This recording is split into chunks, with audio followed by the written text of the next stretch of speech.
like they were delivering a package. 2 quick taps, then a pause that felt too deliberate. When I opened the door, a woman in a navy cardigan stood on my porch with a badge clipped to her lanyard, and a man beside her holding a slim clipboard. Not police, not sales. The kind of calm that says they've rehearsed this moment with strangers 1,000 times. "Naomi Weller?" the woman asked. I didn't step back. I didn't step forward. I kept the doorway as a boundary. "Yes," I said. "Who are you?" She held her badge up at chest height. "Child Protective Services," she said. "I'm Ms. Halpern. This is Mr. Lacey. We need to speak with you."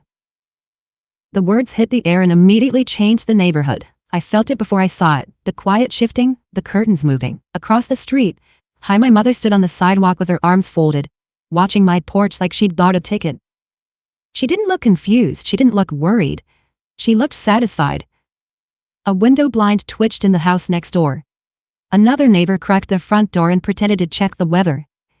The same people who waved at my son when he rode his scooter were now peeking at me like I was dangerous. Ms. Halpern kept her voice soft, practiced. "We received a report concerning your son," she said, and raised a printed intake form. "We need to verify his safety and ask you some questions." My son was in the living room behind me, watching a cartoon too loudly, still in his socks, unaware that the world outside the screen had shifted. I felt a cold pressure behind my ribs, but I didn't let it reach my face. Panic gives people permission to narrate you. "Okay," I said calmly. "Before we do anything, I want to see the intake form." Ms. Halpern hesitated, then angled the page so I could read the header and case number without grabbing it. The top line had a timestamp, a contact method, and an assigned worker ID. I didn't read the allegations yet. Not first. I'd ask the only question that matters when someone weaponizes a system. "Who filed it?" I said. "And what time was it submitted?" Ms. Halpern's eyes flicked up to mine.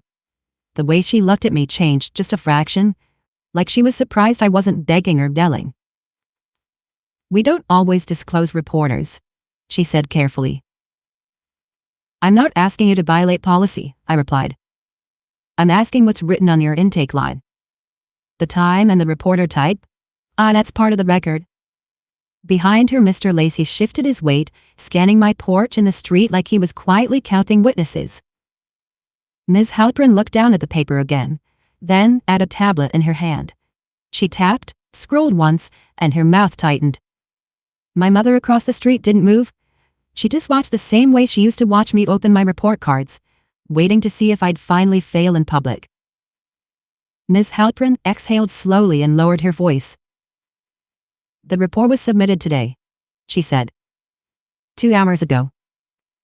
"Time?" I asked. She glanced again. 10:14 a.m. I nodded once, filing it away.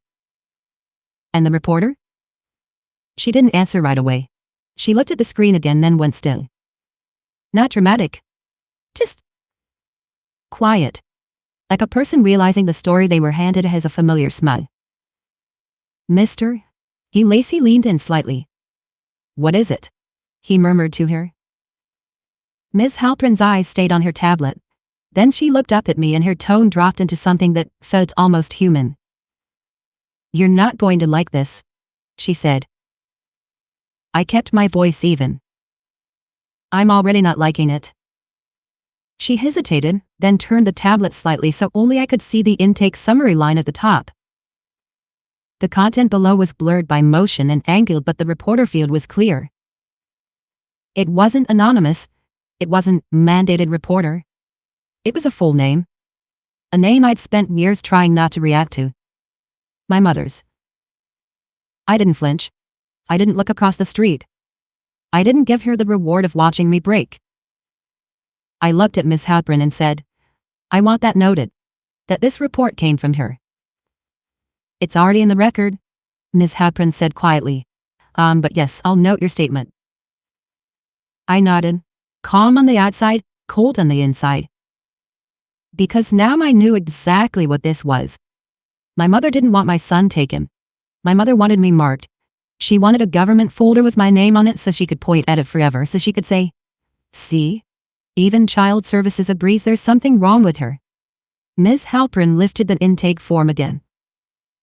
"I still have to follow procedure," she said gently. "We need to see your son, confirm he's safe, and ask you some questions."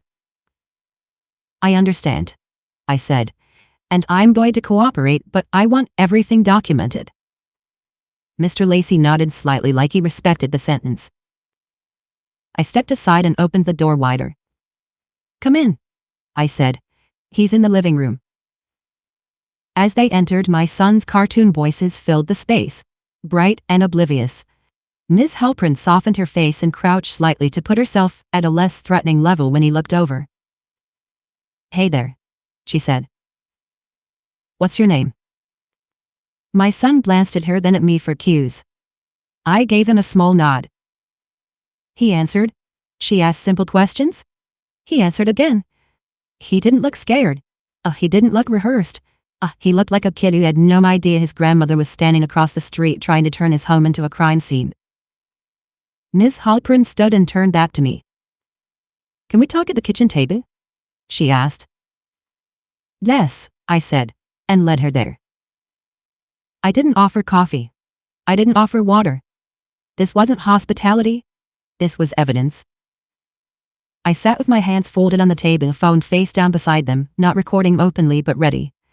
If she asked to see my phone, it would be clean. If she asked about my home, it would be clean.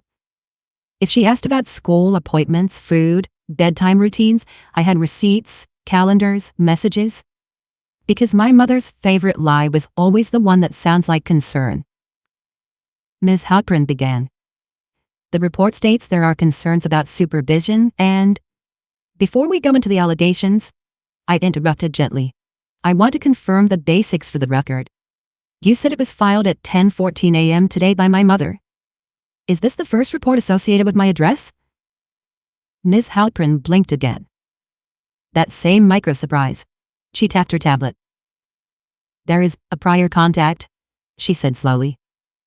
My stomach tightened. "Prior contact with CPS?" "Yes," she said, still looking at the screen. "But it's not what you think." My voice stayed flat. "Show me." She hesitated, then rotated the tablet slightly so I could see a brief log. Date, status, closure reason.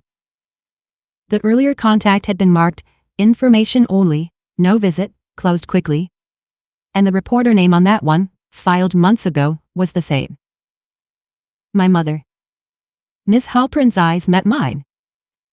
"You won't believe what she wrote in this one," she said quietly. And then she looked down at her screen again, scrolled once, and the color drained from her face as she read the first line of the allegation out loud. Ms. Halpern didn't raise her voice when she read it. She didn't need to.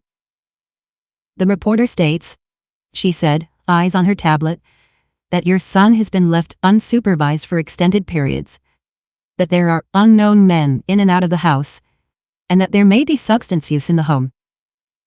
My kitchen suddenly felt smaller, and like the walls had leaned in to listen. Mr. Lacey's pen hovered over his clipboard. He didn't look at me. He looked at the doorway to the living room, like he was measuring distance and risk. I kept my tone level. "Those statements are false," I said. "And they're coming from someone who wants to hurt me, not protect him." Ms. Halpern nodded once, not agreeing, just acknowledging the sentence existed. "I understand you're saying it's retaliation," she said. "But I still have to complete the safety check." "I get that," I replied. "Then do it properly. And document that the reporter is my mother, and that she is watching from across the street." Mr. Lacey glanced toward the front window. The blinds were open enough to see my mother's outline.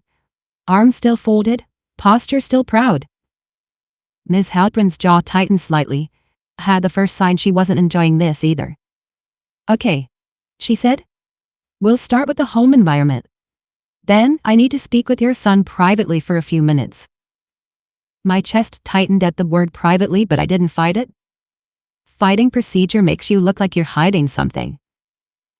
Fine, I said. I want the timing noted. My son was safe at home when you arrived. And he will be safe when you leave. Ms. Halpern stood and looked around my kitchen with the kind of attention that turns ordinary things into evidence. The fruit bowl, the dish rack, the magnet calendar on the fridge, the backpack hanging on the chair. Is it just you and your son living here? She asked. Yes, I said. His father isn't in the picture. She didn't probe that yet. She moved to the fridge. Do you mind if I look inside? She asked. Go ahead, I said. And I stood too, not hovering, just present. You'll find food. You'll find his lunchbox. You'll find the medication list taped inside the cabinet. Mr. Lacey scribbled something as she opened the fridge. Milk, fruit, leftovers in labeled containers, yogurt cups with cartoon characters. Ms. Halpern glanced, then closed it. Her expression didn't soften, but her shoulders loosened a fraction. Then she asked, Do you have any medications in the home? Yes, I said. Mine are in the top cabinet. His are locked in a small case in the pantry. He can see it. She looked at me carefully. Why are his locked? Because I'm not careless, I answered. And because I've been around enough relatives who treat boundaries like suggestions. Ms. Halpern's eyes flicked up at that, quick. She didn't comment. She just said, Show me. I walked to the pantry, took the locked case down, and set it on the counter. I opened it and let her look. It was boring. Children's fever reducer, allergy medicine, dosing syringe, all unopened or half-used with dates written on them. The kind of boring that keeps kids safe. Mr. Lacey wrote again. Mrs. Halpern asked, Any alcohol? There's one bottle of wine in the cabinet, I said. If you want to see it, you can. She opened the cabinet, saw it, closed it. No drama, no gotcha. Then she asked, Do you have any weapons? No, I said. And if someone claims I do, they're lying for a fact. She looked at me for a beat like she was deciding whether to ask the next question. Has your mother threatened you before? She asked. I didn't laugh, I didn't sigh, I said. She has threatened to make sure I never get to raise him without her. She said that out loud. Mr. Lacey's pen paused. Mrs. Halpern nodded slowly. When did she say that? I kept my voice steady. 3 months ago, I have the text messages. And I have a voicemail. Ms. Halpern's face stayed professional, but her eyes sharpened. We may need those, she said. Not to avoid today's process, but to understand context. Good, I replied. Because context is the only thing she can't fake once it's documented. Ms. Halpern moved toward the living room doorway and lowered her voice. Now I need to speak with your son alone, she said. Just a few minutes. I felt the small, subtle fear again, like a hand tightening around my ribs. Not panic. A controlled, immediate alert. Okay, I said. But he's 8? I keep it age appropriate. She nodded, then crouched slightly near the living room, making herself smaller. Hey, buddy, she said gently. Can we talk for a minute? My son muted the TV with the exaggerated seriousness kids use when adults enter their world. He looked at me again for cues. I gave him a calm nod. It's okay, I said. Just answer her questions like you always do. He stood and followed her into the dining nook near the window. Mr. Lacey stayed in the kitchen with me, half turned toward them, not listening closely but present. I stared at the grain in my countertop and breathed through my nose. I didn't pray. I didn't bargain. I trusted the truth. And the fact that my mother didn't actually know my daily life well enough to mimic it. Miss Halpern's voice stayed soft. Simple questions. What do you eat? Who picks you up? What happens if you get sick? Do you feel safe? Does anyone hurt you? My son answered with the flat honesty of a child who has nothing to hide and no interest in drama. He even complained about broccoli like that was the biggest crime in the home. Then Miss Halpern asked gently, "Do strangers come to your house at night?" My son frowned. "No," he said. "Sometimes Grandma comes and bangs on the door." Mr. Lacey's pen scratched hard on paper. Mrs. Halpern asked, "What happens when Grandma comes?" My son shrugged. "Mom tells her to leave." I kept my face neutral, but inside something loosened. Just enough to keep my breathing steady. After a few more questions, Ms. Halpern thanked him and sent him back to his show. He sat down and unmuted it like the whole conversation was a commercial break. Ms. Halpern walked back into the kitchen and looked at me differently now, still professional but less suspicious. "Your son appears safe," she said. "He appears bonded to you. He doesn't present as fearful." "Because he isn't," I said quietly. Mr. Lacey cleared his throat. "We still need to document the allegation review," he said. "I know," I replied. "And I want to add something to your file." Ms. Halpern nodded. "Go ahead." "The intake form," I said. "Did she attach anything?" Ms. Halpern's eyes flicked to her tablet. "Yes," she said. "There's an uploaded photo." My skin went cold again. "What photo?" She hesitated, then turned the tablet slightly so I could see it. It was my front porch. My porch light was on, the angle was low like someone crouched near my steps. And in the corner of the frame, blurred but recognizable, was a small plastic bag on the ground. My stomach tightened. "Zoom in," I said. Ms. Halpern pinched the screen. The bag came into focus. It wasn't clear enough to identify contents, but it didn't need to be. It was the implication that mattered. My mother was trying to plant a story in the form of an object. Mr. Lacey said, "Do you know what that is?" "I know what it's meant to look like," I replied. "But I also know something else." Mrs. Halpern looked up. "What?" "I have a doorbell camera," I said. "If someone placed something on my porch, it's on video." Ms. Halpern's eyebrows lifted slightly. "Can you show it?" "Yes," I said, and I picked up my phone. My fingers were steady as I opened the app. I didn't scroll wildly, I didn't act frantic. I went straight to the time window. The report was filed at 10:14. So I pulled up 10:10 to 10:15. The camera feed loaded and my porch appeared on my screen. Bright morning light. The wind moving a plant. The street quiet. Then at 10:12 someone stepped into frame. Not a stranger. My mother. She moved fast, looking over her shoulder once, toward the street, toward the neighbors, like she wanted an audience even if they didn't know what they were seeing. She crouched by my steps. And she placed the small bag on the porch. Then she stood, brushed her hands together like she'd done nothing, and walked out of frame. 2 minutes later the camera caught her again. Across the street this time, arms folded, staring at my door like she was waiting for the knock she'd ordered. The kitchen went quiet in a way that felt heavy and clean. Ms. Halpern stared at my phone, then at her tablet, then back at my phone. Mr. Lacey stopped writing. Ms. Halpern's voice dropped into something colder than sympathy. "That's significant," she said. "It's not just significant," I replied calmly. "It's intentional."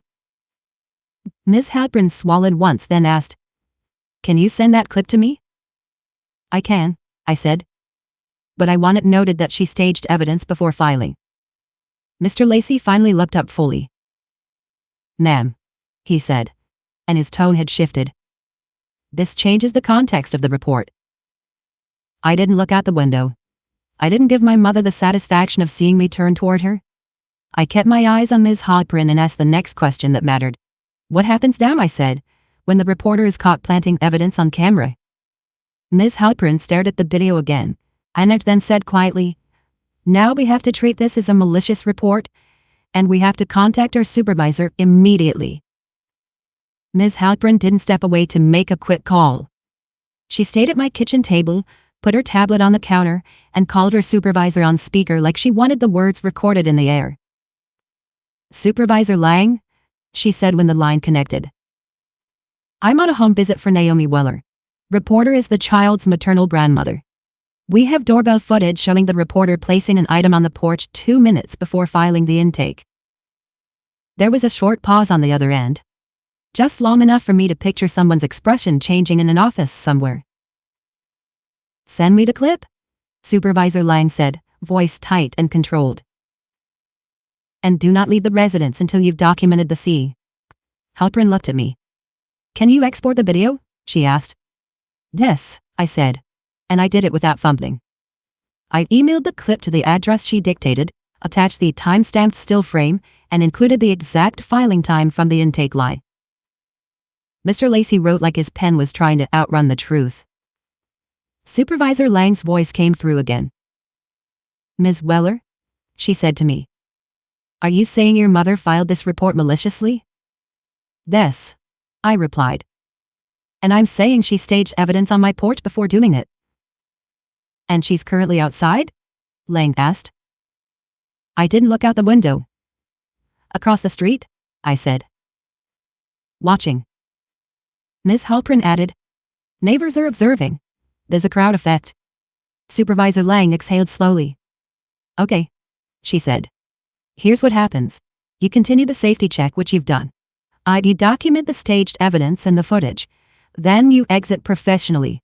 And Ms. Weller, if the reporter approaches or escalates, you call local law enforcement. Not because you're in trouble, because this is harassment at minimum, and potentially a false report with evidence tampering." My mother liked to make me feel alone inside institutions. Hearing a supervisor say the words, "false report" out loud, felt like a door unlocking. Ms. Halpern ended the call and looked at me with something close to apology. "I'm going to have to take photos of the porch," she said. "And the item." "Of course," I said. "But you're also going to see the camera angle that proves she placed it." Ms. Halpern nodded once. Mr. Lacey moved toward the front door. When Mrs. Halpern opened it, the neighborhood seemed to inhale. My mother was still across the street, arms folded, chin lifted like a queen watching her verdict arrive. The moment she saw us step onto the porch, she started walking over, fast and purposeful, like she'd been waiting for her cue. "Finally," she called out loud enough for the curtains to hear. "I'd been trying to protect that child." Miss Halpern held up a hand gently. "Ma'am," she said, "please stay back for a moment." My mother didn't slow down. She climbed my steps like she belonged there and aimed her performance straight at the workers. "Thank you for coming," she said, voice trembling on command. "I'm so scared for him. She's unstable. She leaves him alone." There are men coming in and out. Miss Halpern stayed calm. "Ma'am," she repeated, firmer. "We have video from 10:12 this morning showing you placing an item on this porch right before you filed the report. We need you to stop speaking and step back." My mother's face flickered. One clean flash of panic. Then the mask snapped back into place. "That's ridiculous," she said, laughing too quickly. "I came to pick up trash. This neighborhood is filthy." Mr. Lacey pointed at his clipboard. "Your report alleged substance use," he said, flat. "And the item you placed is part of that allegation?" My mother's eyes cut toward him with quiet rage. "You don't get to accuse me," she snapped. "I'm the grandmother." I watched her do it again, turn a title into authority. Ms. Halpern didn't argue feelings, she argued record. "Ma'am," she said, "your name is on the intake. Your filing time is documented. And you were on the doorbell camera placing an object that appears designed to support your claims." My mother's gaze swung to me like she wanted my face to give her a reaction she could use. I didn't give her one. I kept my voice level. "You were not invited here," I said. "Step off my property." The neighbor's attention sharpened. A car slowed as it passed. Someone's phone lifted behind a curtain, the glow faint. My mother smiled like she'd been waiting for me to speak.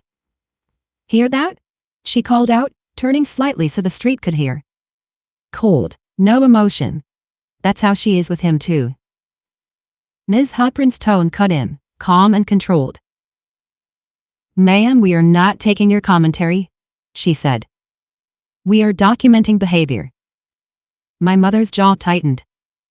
Then document this, she hissed. And she stepped closer to Ms. Halprin. Too close. You're letting her manipulate you. She has everyone fooled. Mr. Lacey shifted his stance subtly, protective without being dramatic. I didn't move, but I felt that small, subtle fear again, because I knew my mother's pattern. When words stopped working, she tries to create physical chaos. Ma'am, Miss Halprin said, step back. My mother didn't. So I did the only thing that keeps a pattern from becoming a tragedy. I called the police. Not screaming, not begging, just facts. Hi, I said into the phone voice even. I have CPS workers at my home. The reporter who filed a false child welfare report is on my property. Escalating. We have doorbell video showing her staging evidence. I need an officer to respond. My mother heard the word officer and her face changed again. New performance, new Mandy. She raised her hand slightly, eyed like she was the one being threatened. She's calling the police on me, she said to the neighbors, voice cracking theatrically. Because I care about my grandson. Ms. Halprin looked at me and gave the smallest nod of approval, like I'd done the right procedural thing. While we waited, she took photos of the porch area, the item, the doorway, the street line. She also asked me quietly, do you have any prior restraining orders or police reports involving your mother? No prior orders, I said. But I have texts and voicemails where she threatens to make sure I never raise him without her. Keep them, she said. We may need them.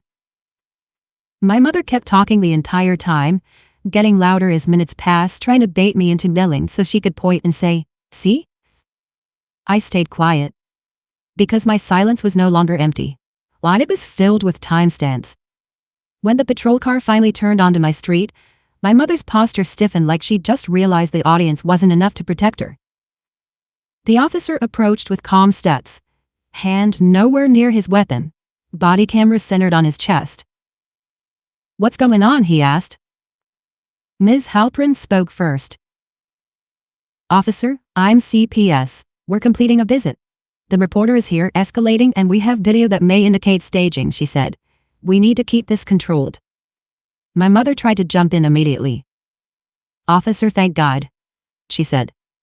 She's unstable, The officer held up a hand. Ma'am, he said neutral. I'm going to need you to step off the property while I speak with them. My mother blinked, offended. I'm family. That doesn't matter, the officer replied. He stepped back to the sidewalk. My mother's eyes flashed. She looked around for support and found only faces watching. She stepped back. Ms. Halprin turned to the officer and said, the intake report was filed at 10:14 a.m. by the grandmother. Our doorbell footage shows the grandmother placing an item on the porch at 10:12. The officer's gaze shifted to my doorbell camera. Then to my mother. Then back to me. Can you show me the clip? He asked. Yes, I said, and I held the phone steady as he watched. The officer didn't react big. He just nodded once at the timestamp and said, okay. Then he turned toward my mother, voice still even. Ma'am, he said, we need to talk about why you were on her porch placing an item 2 minutes before filing a report. My mother's mouth opened, closed, then opened again. I was picking up trash, she snapped. She's twisting this. She always twists things. The officer didn't argue. He asked, do you have permission to be on her porch? My mother hesitated for half a second too long. I'm his grandmother, she said. The officer nodded. That's not permission, he replied. You're being asked to leave. If you return, you can be trespassed. My mother's face went tight with humiliation. The kind she couldn't tolerate. She glared at me like she wanted to burn the evidence out of my hand. And that's when my phone rang again. Not my mother. My son's school. I answered. And the front office voice was urgent. Ms. Weller, she said, we need you to confirm something right now. A woman is here claiming there's an emergency and that she's authorized to pick up your son. She says she has paperwork. I felt the subtle fear sharpen into something colder. Because my mother hadn't just tried to mark me at home. She was already moving to take him somewhere else. For one heartbeat, I didn't say anything. Not because I didn't have words, because I didn't want to give my mother the kind of panic she could reuse. I looked at Ms. Halprin. I looked at the patrol officer. Then I looked back at my phone.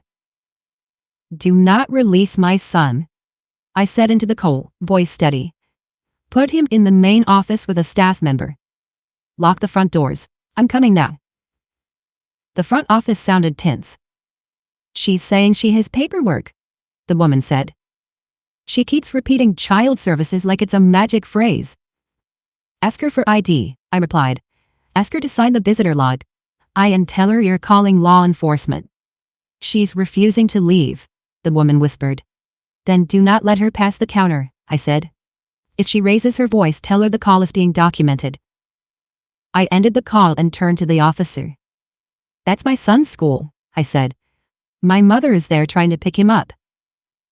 The officer's expression tightened. Not alarmed, just decisive. You want me to respond with you, he asked. Yes, I said. And I want the CPS workers to note this escalation. Ms. Halprin's face had gone rigid, the kind of rigid that says she'd seen this pattern before and hated it. We will, she said. This is interference. My mother, still on the sidewalk, heard the word school and moved. One quick step toward her car like she thought she could outrun the record. The officer's voice cut in. Ma'am, he said. I firmer now. Do not leave. My mother froze and turned, hand already halfway raised in protest. You can't tell me where to go, she snapped. I can if you're involved in an active harassment situation, he replied. Stay put. Her eyes darted to me, sharp with hatred. You're doing this, she hissed. You're making a spectacle. No, I said calmly. You are. Ms. Halprin looked at me. Go, she said. We've documented the visit. We've sent the clip. We'll notify our supervisor and attach the escalation to the intake. I nodded once and moved with purpose, not speed. Speed looks like fear. Purpose looks like control. The officer walked with me to his car. As I got in, I glanced back one time. My mother stood there with her arms folded again, but the satisfaction was gone now. In its place was something tighter. Worry. Not worry about my son. Worry about the fact that she'd overplayed her hand. The drive to the school took 7 minutes. Every red light felt personal. The officer called ahead from his radio and requested a unit to meet us at the campus. When we pulled into the parking lot, I saw the front office windows immediately. Blinds half drawn, shadows moving inside. A small cluster of parents stood near the sidewalk looking confused. A teacher held the door half closed, watching the entrance like a guard. The officer got out first and walked in with calm steps that made people unconsciously move aside. I followed. Inside the office, the air smelled like copier toner and hand sanitizer. The front desk staff looked relieved the second they saw the uniform. And then I saw my mother. She was at the counter, leaning forward. Her voice raised just enough to sound concerned, without sounding unstable. A manila folder was open in front of her like evidence. Her lipstick was perfect. Her hair was perfect. She looked like she'd dressed for court. I'm his grandmother, she was saying. And CPS is involved. You have to release him to me. The secretary, hands trembling slightly, looked between my mother and me like she wasn't sure who would explode first. I didn't explode. I walked up beside the officer and said, calmly, "That is my child. You will not release him to her." My mother turned, eyes wide in fake shock. "There she is," she said loudly for the room. "See how cold she is? She doesn't even care that CPS showed up." The officer stepped closer to the counter. "Ma'am," he said, "step back." My mother's smile hardened. "Officer, thank God you're here," she said, flipping her script instantly. "She's unstable. She's leaving him alone. I filed a report because I'm scared for him." I watched the secretary flinch at the word unstable like it had been used here before too in different contexts. The officer didn't take my mother's story. He took the folder. "What paperwork are you presenting?" he asked. My mother slid a page forward with 2 fingers like she was doing him a favor. It was a printed intake form header with a case number and a worker assignment line, formatted to look official. She'd brought a CPS-looking paper into a school office to force a release. I didn't look at her. I looked at the secretary. "Where is my son right now?" I asked. "In the counselor's office," she whispered. "He's safe." "Good," I said. The school principal stepped out from a side door. Tall, tight expression, tie slightly crooked like he'd been pulled out mid-problem. "I'm Principal Garner," he said. "Ma'am, we do not release children based on someone's claims. We release based on our authorized pickup list." My mother smiled like she'd been expecting that line. "Perfect," she said brightly. "Check the list. I'm on it." The principal looked at the secretary. The secretary swallowed and shook her head slightly, then pulled up a computer screen behind the counter. I'm not sure," she said, voice thin. "There was a change request this morning." My stomach went cold. "What change request?" The secretary clicked into the student information system. "An emergency contact update," she said quietly. "It came in flagged as urgent." The officer leaned in. "Oh, who submitted it?" he asked, and the secretary looked like she didn't want to answer in front of my mother. Then she glanced at the officer's badge and chose the truth. "It was submitted from an online parent portal login," she said. "Under Naomi Weller."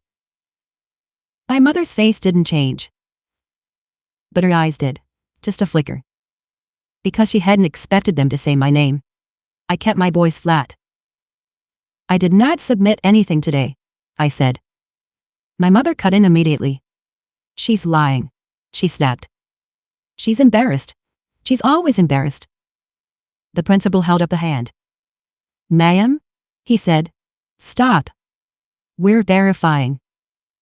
I turned to the secretary. "Show me the timestamp," I said. "And show me what was changed." The secretary clicked into the audit details. The screen reflected faintly in the glass of a framed Attendance Matters poster. The officer watched the screen, and then looked at me. "What time?" he asked the secretary. She read it out loud. 10:21 a.m., 10:21. Right after my mother filed the report. Right after she placed the bag on my porch. Right after she'd set the stage. The secretary scrolled. "The change request adds Diane Weller as an authorized pickup," she said, voice shaking. "It lists her as temporary guardian." My mother lifted her chin. "There," she said. "See, it's documented. Now release him." My pulse stayed steady, but my palms went cold. Because now the fight wasn't only about what she said, it was about what she had managed to get into a system. The principal's jaw tightened. "We're not releasing him," he said. "Not with a conflict like this." My mother's voice rose. "You have to." The officer cut in. "No, they don't," he said. "And you need to step away from the counter." My mother turned her anger on him.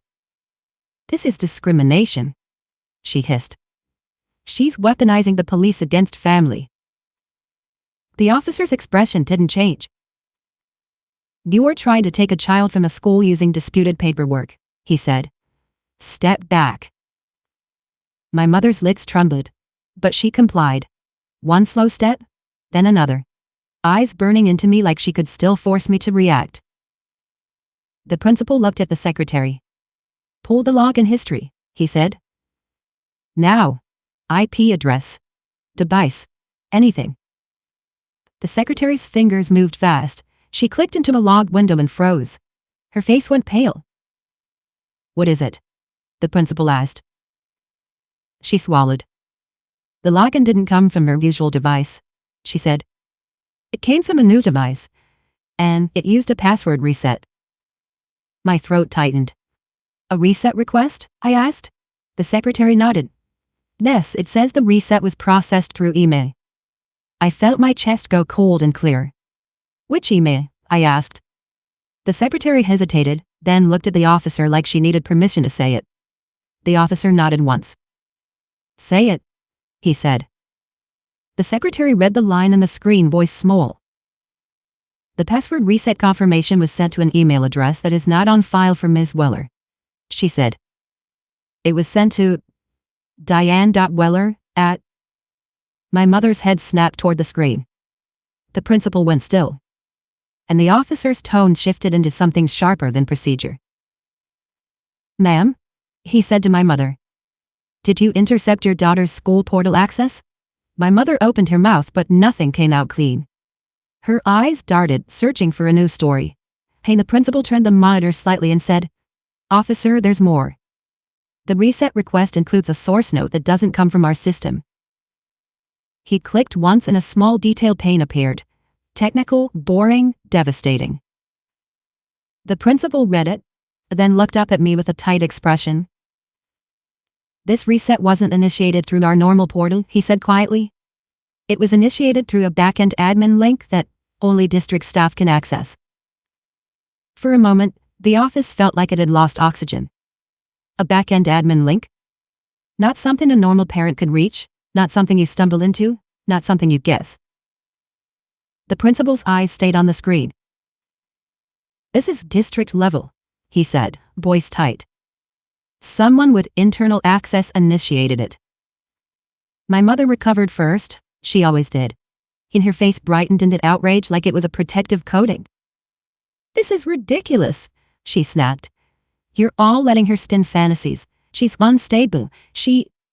Stop, the officer said, louder now, not angry, just final.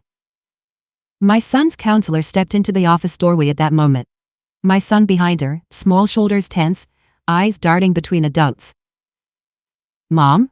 He asked, uncertain. My chest tightened, and I forced my voice to stay steady. Hey, I said gently. You're okay. Stay with Ms. Darnell for a minute, all right?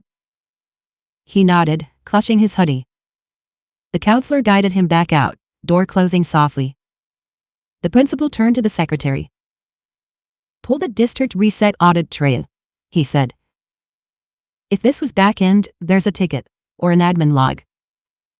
The secretary's fingers moved fast.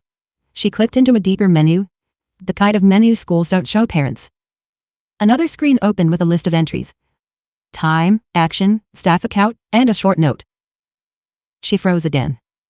The officer leaned in. Write it, he said. The secretary swallowed hard. Reset initiated at 10:21, she said. Staff account, M. Holt.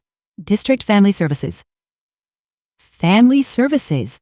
My stomach went cold in a way that felt familiar now, like every institution my mother touched got pulled into her orbit. The principal's eyes narrowed. Marianne Holt? He murmured, more to himself. The officer looked up. Do you know that name? He asked. The principal nodded slowly. District Family Services Coordinator, he said. She handles custody disputes, safety plans, high conflict cases.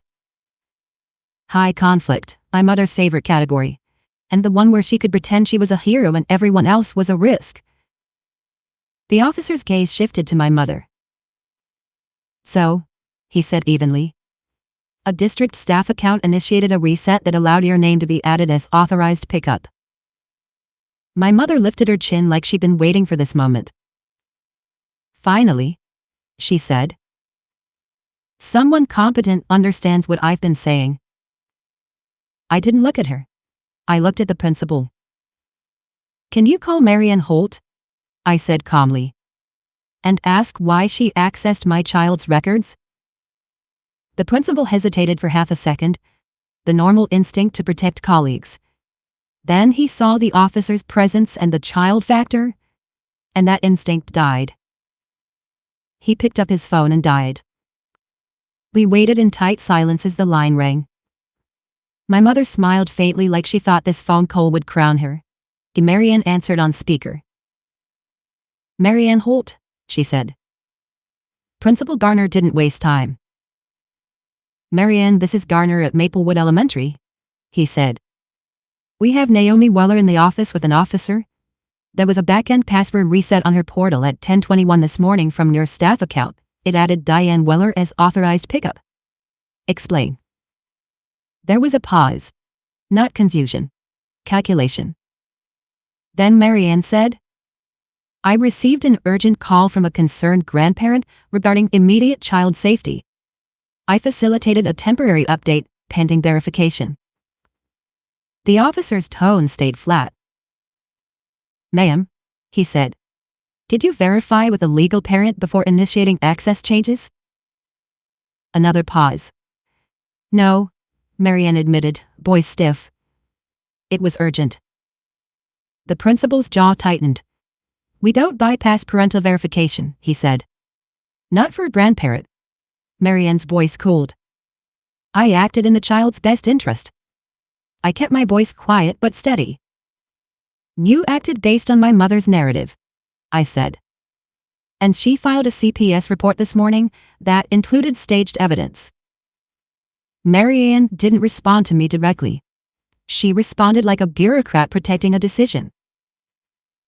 "If CPS is involved, that reinforces the concern," she said. Ms. Halprin's voice cut in from beside me. She'd arrived at the school with us and had been standing back until now. "This is CPS worker Halprin," she said, controlled and clear. "The reporter is the grandmother. We have doorbell footage showing the grandmother placing an item on the porch 2 minutes before filing. We have documented evidence staging." The silence on the line turned heavy. Marianne's voice came back tighter. "I was not aware of that?" The officer asked one simple question. "Did the grandmother ask you to add her as pickup today?" Marianne hesitated. Then she said quietly, "Yes." My mother's smile flickered. The officer's tone sharpened a fraction. "Did she provide you any legal documentation granting her custody or guardianship?" "No," Marianne said. The principal's voice cut in, clipped now. "Then you made an unauthorized access change to a student record without verification." Marianne started to speak. Policy words, justification words, but the principal didn't let her. "I'm escalating this to district compliance," he said. "Immediately." The officer turned to my mother. "Ma'am," he said, "you used a false report, an attempted system access to try to take your grandson from school. Yeah, he were leaving now." My mother's eyes widened with outrage. "He belongs with family," she snapped. "He belongs with his legal parent," the officer replied. "And you're done here." The principal looked at the secretary. "Remove Diane Weller from authorized pickup," he said. "Lock the portal, flag the account, require in-person verification for any future changes." The secretary nodded, fingers flying. The screen changed. A confirmation pop-up appeared. She clicked confirm. My mother's face twisted, realizing she was watching her leverage evaporate in real time. Then the officer said, "And I need your identification, ma'am." My mother stiffened. "Why?" "Because there may be charges related to false reporting and attempted interference," he said. "And because CPS has documented staging." Ms. Halprin nodded once. "That we're submitting a malicious reporting referral," she said. "And the staged evidence clip is already archived." My mother's mouth opened. Words spilling out. Discrimination, retaliation, grandmother's rights. Every phrase she'd collected to weaponize empathy. None of it landed because the room had moved from story to record. The officer guided my mother toward the door. Not rough. Not dramatic. Just controlled. As she passed me, she hissed, low, venomous, "You'll regret this." I kept my voice level. "No," I said. "You will." Outside, a second patrol unit arrived. The officer spoke quietly with my mother on the sidewalk, taking her information, noting the trespass warning, documenting the incident. Not an arrest on the spot, but a file opened with specifics. Names, times, locations, video. And for someone like my mother, and that was the beginning of a consequence she couldn't charm away. Ms. Halprin pulled me aside near the office door. "Your case will be closed as unfounded," she said. "And we will flag the reporter. If she files again, it will be treated differently." "Thank you," I said. The principal handed me a printed letter. "This confirms your authorized pickup list was corrected," he said, "and that a district-level access incident is under review." I glanced at the paper and felt my shoulders loosen for the first time all day. When I finally walked my son to the car, he held my hand tighter than usual. "Am I in trouble?" he asked quietly. "No," I said, and kept my voice gentle. "You're safe. Adults sometimes lie. But we have cameras, and we have rules." He nodded, and after a moment he asked, "Grandma lied?" "I didn't poison him with my anger. I gave him truth in a shape he could carry." "Grandma made a bad choice," I said. And the grown-ups wrote it down. 2 weeks later, CPS closed the case as unfounded and documented the doorbell footage as evidence of a staged allegation. My mother was formally flagged for malicious reporting, and the agency warned her that future false reports could trigger penalties. The school district opened an internal investigation into Marian Holt's misuse of admin access. She was placed on administrative leave and later terminated for policy violations tied to unauthorized student record changes. The police report was filed with a video attached, and my mother was issued a no trespass notice for both my home and my son's campus. When she tried to drop off gifts anyway, she earned herself a citation that made the warning real. My neighbors stopped peeking through curtains when they saw the truth was boring and documented. Because the only thing more powerful than a lie is a timestamp. In the comments, tell me this. If someone tried to weaponize CPS against you, would you confront them right away? Or would you do what I did and let the camera, the logs, and the paperwork speak first? If you want more stories like this, hit like, subscribe, and I'll see you in the